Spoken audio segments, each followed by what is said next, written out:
And I think what we're forgetting, I keep forgetting it, and I have to keep reminding myself, is he's not just running for president. He's running to stay out of prison. The fact of the matter is, this is a dangerous person. This is a stupid person. I'm concerned, certainly. I think that it would be so un-American if he were to come after people who are speaking out against him. So God made a dictator. God said, I need a man who failed in everything but theft and broken promises to live in a golden palace and convince the poor he serves their needs. So God made a dictator. Did you know that 100% of former presidents named Donald Trump are currently running for office to avoid potential prison time? Okay, maybe that's not an official statistic, but Jimmy Kimmel's got some numbers that'll make your head spin. From the count of Trump's legal troubles to the tally of his bizarre campaign promises, Kimmel's crunching the numbers on this political circus. Want to know how many times Trump can say witch hunt in one speech? Or how many hamburgers it takes to fuel a presidential campaign on the run? Stay tuned. Keep in mind that Trump campaigned on a promise to make America great again. Good old days, everyone. The title has changed to something more along the lines of Make My Lawyers Rich Again or Keep Me Out of Jail 2024. That is quite a shift in professions. Old Donnie had lofty goals and pledges to make back in 2016. He was going to construct a wall, clear the swamp, and restore employment more quickly than you can say Kofef. It was like being a spectator as a used car dealer painted an orange on a lemon, and we definitely purchased it. But right now, attempts by Trump's team to evade donning jail jumpsuits have taken on the appearance of a last-ditch effort. Lady Justice seems to be closing the gap quickly in their three-legged race. He is not shaking hands or kissing infants, but rather he is shivering in his boots and kissing farewell to his freedom. Shall we compare? His 2016 campaign slogan was America First. These days, it's more along the lines of Trump First, Second, and Third. He had pledged to do away with Obamacare at the time. The availability of quality healthcare and correctional facilities is likely his primary worry these days. He had intended to lock her up, but now he must be careful not to be locked up himself. What a paradox. Trump's attention has changed more rapidly than a strong breeze blowing through his toupee. His focus has shifted from policy to his own personal safety. Imagine a reality program when the contestant learns he's about to be eliminated from the show. However, this time the island is America and the jury is the judge. To what end, then, is Trump escaping? Because this list is longer than his ties, I suggest you get comfy, get a snack, and settle in. From instigating an uprising to improperly handling secret documents, we have a plethora of possible accusations. He seems to be playing a game of legal bingo, hoping for a complete house. And I think what we're forgetting, I keep forgetting it, and I have to keep reminding myself, is he's not just running for president. He's running to stay out of prison. God said, I need a man who will use violence to seize power. So God made a dictator. If you're a reasonable person, you should have Trump derangement syndrome. And by the way, I think he has derangement syndrome about us, too.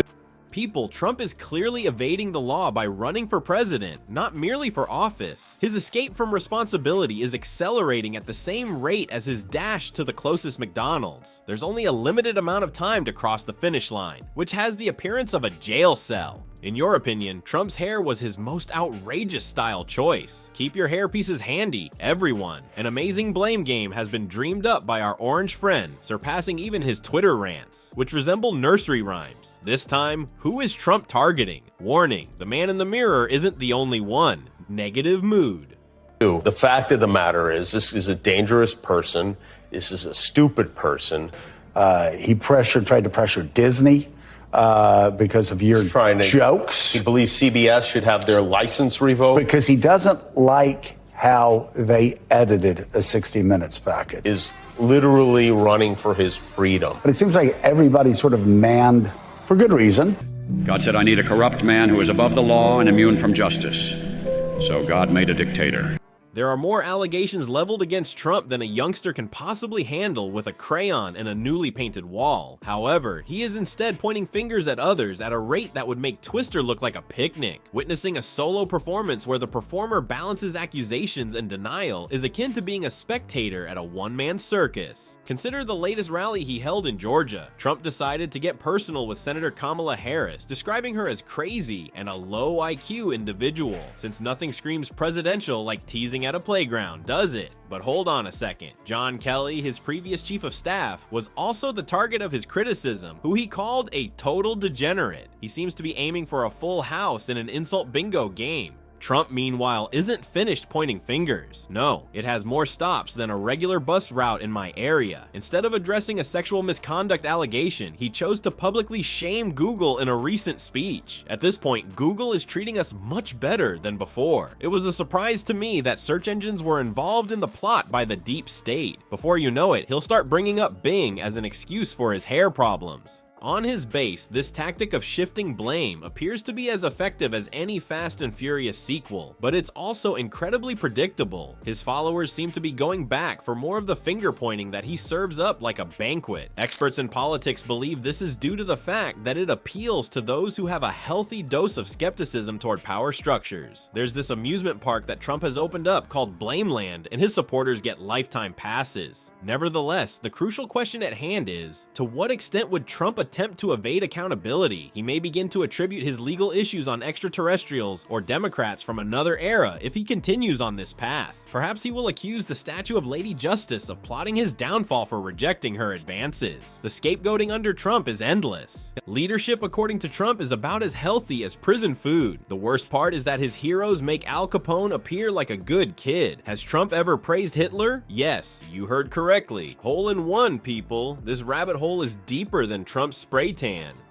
Get your napkins ready. Your history teacher would be in tears if she heard our friend Trump defend some historical characters while he was in the spotlight. Here we are not referring to Gandhi or Abraham Lincoln. Definitely not. The darker, more sinister aspects of history seem to appeal to Trump. Do you recall John Kelly, who served as chief of staff for Trump? He has revealed more information than an awkward Mexican waiter. Kelly has verified Trump's crush on Hitler's generals. Yes, it is correct. It seems like Trump wished he had leaders with Hitler's level of command. Admiration of Nazi leadership is the ultimate "Make America Great Again" statement, isn't it? But hold on a second. Trump continued by lauding the generals who served under Hitler. In a shocking turn of events, he admitted that Hitler did some good things. As far as I'm concerned, the only good thing that Hitler accomplished was to bring the entire world together to oppose him. The analogy is, sure, the Titanic sank, but think of all the great movies it inspired. At this point, you may be asking, what does this indicate regarding Trump's leadership style? If Trump thinks Hitler is an excellent leader, then his plan for the United States is as enticing as getting a tooth canal without painkillers. He seems to be attempting to construct a mental monument to villainy, with himself at its heart, similar to Mount Rushmore. Many are pointing fingers at Trump's remarks, claiming they are more alarming than a Chinese procession. Jewish groups and World War II veterans are naturally distressed. Praise for the man who caused the deaths of millions of people almost seems like bad public relations. Who would have thought? There are many who are astute enough to see that Trump's affinity for autocrats may be an indication of his modest secret longing for total authority. What a fool he was to mistake the dictator's handbook for a real manual instead of a cautionary tale. An effective leader, according to Trump, is a dictator with a side of crime boss. Imagine him as the orange-tinted supervillain on the world's worst Avengers team. But don't let go of your handcuffs just yet. We have more in store. Dude, you might want to lay low for a while. Even Al Capone would agree with Trump's legal problems if we're talking about criminality. Enter Trump's one-of-a-kind defensive plan, which is as sturdy as a sandcastle during a hurricane. Have you ever wanted to know what happens when a famous reality TV personality attempts to evade the law? About what you do right now may have to change if Donald Trump is reelected. God said, I need a wicked man to lead the common folk with hatred and fear. So God made a dictator.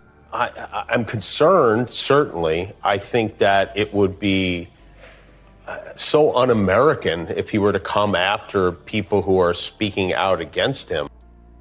Get ready for the wildest legal defense Trump has ever put forward, because it will make you feel like you're on The Apprentice. Let me tell you, it's not because they go to the same barbershop that he's drawing comparisons to Al Capone. As far as legal issues are concerned, our friend Trump is as busy as a kitten in a rocking rocker. More charges are against him than a compulsive shopper with a lost credit card. On the other hand, Trump is using the persecuted genius card instead of denying wrongdoing as a normal person would. It's like if you were to witness a sorcerer murderer attempting to avert his punishment by shouting, "Look over there," from the rooftops. Is Trump's defense plan really clever? Like Al Capone, he's comparing himself. Indeed, it is correct. Simply put, associating with one of the most infamous American gangsters is the surest way to declare innocence. You can even look over the past week where Donald Trump's talking about arresting his political opponents. Yeah.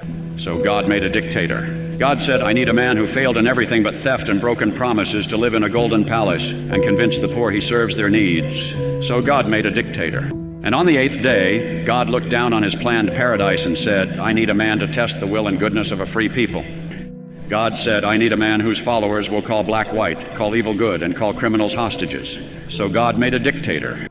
I couldn't have robbed that bank is the equivalent of this statement. I was occupied with overseeing my illicit gambling ring. But I think we can simplify this, okay? After years of more flamboyant crime, Al Capone was finally found guilty of tax evasion. Like old Scarface, Trump appears to believe this indicates he is being unfairly attacked. Imagine if you were driving intoxicated and had a trunk full of stolen items when the cops pulled you over for speeding. Now you may complain about that. Now, Trump and Capone are comparable in certain ways. A penchant for the spectacular and dubious hairstyles characterize both of them. In contrast to Capone's bootlegging of booze, Trump was busy tweeting. While Capone was responsible for the Valentine's Day massacre, Trump oversaw the January 6th rebellion. Can you say potato with me? This "I'm just like Al Capone" defense, meanwhile, raises the million-dollar question, how effective is it going to be? Legal professionals, on the other hand, aren't any more impressed than a vegetarian at a steakhouse, claiming that this victim narrative, although appealing to Trump's audience, is completely useless in a court of law, they claim. The problem is that political narratives don't matter much to the legal system. Attempting to settle a traffic ticket using monopoly money is akin to this situation. Even if Trump tries to portray himself as a victim, the courts will look at the evidence rather than who can throw the biggest sympathy party. Ultimately, Trump's defense of Al Capone appears to be as sturdy as a sandcastle during high tide. It's as if he's attempting to douse a fire with gasoline while simultaneously perplexed by the fact that the flames persist. But hey, he's consistently obnoxious, so that's something.